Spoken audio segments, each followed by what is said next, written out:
한반도 역사상 가장 위대한 업적을 이룬 우리의 세종대왕. 과학기술뿐만 아니라 예술, 문화, 국방 등 많은 분야를 발전시킨 우리의 위대하신 세종대왕. 한반도에서 가장 존경받는 하늘이 내려준 군주인 그는 백성과 나라를 위해 수면 5시간을 제외하곤 모든 나머지 시간은 업무를 보았다고 전해집니다. 한편으론 백성과 나라를 위해 신하들을 죽을 때까지 괴롭힌 현대로 치면 악덕 고용주였다는 사실.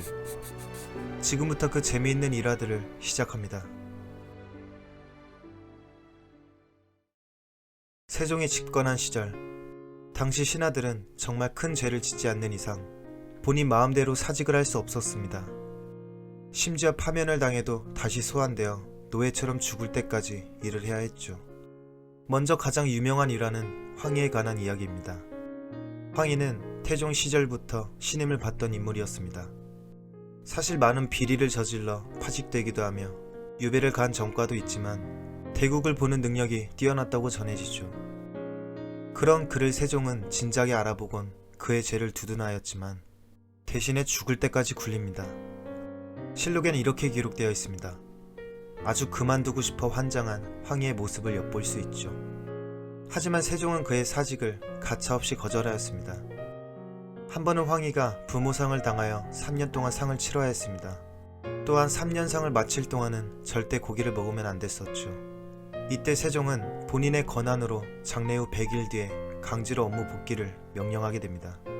당황한 황희는 말했습니다. 제발 3년 상 좀 치르게 해주세요. 이에 세종은 답했습니다. 응, 안 돼. 거기에 더해 세종은 친히 황희의 건강을 생각해서 만병통치약 고기를 먹으라는 명까지 내렸습니다. 3년상을 치른다 할지라도 임금이 하사하는 고기를 안 먹으면 대역죄를 저지르는 것이기에 별 수 있습니까? 슬펐는지 아니면 고기 맛이 기가 막혔는지 황희는 눈물을 흘리며 고기 반찬을 먹었다는 기록도 있죠. 여기서 그치지 않고 심지어 나이가 나이인지라 다리가 아파 그만둘 것을 요청하였지만 세종은 말했습니다. 그럼 가마 보내주면 되겠네. 그래서 80이 넘도록 황희는 가마 타고 출근하였답니다. 하필 또 장수까지 하여 세종대왕보다 오래 살다 90세의 나이로 세상을 떠나게 됩니다.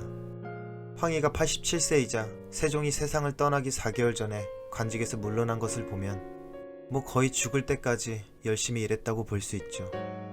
또 다른 희생자는 조말생이란 자였습니다. 뇌물 사건에 연루된 부패한 신하였지만 태종 때부터 뛰어난 능력을 인정받은 엘리트 조말생의 경우 나이가 들어 이렇게 많이 사직을 요청했습니다.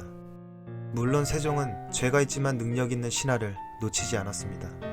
유감스럽게도 조말생은 78세의 생을 마감할 때까지 아주 열심히 일했다고 전해집니다.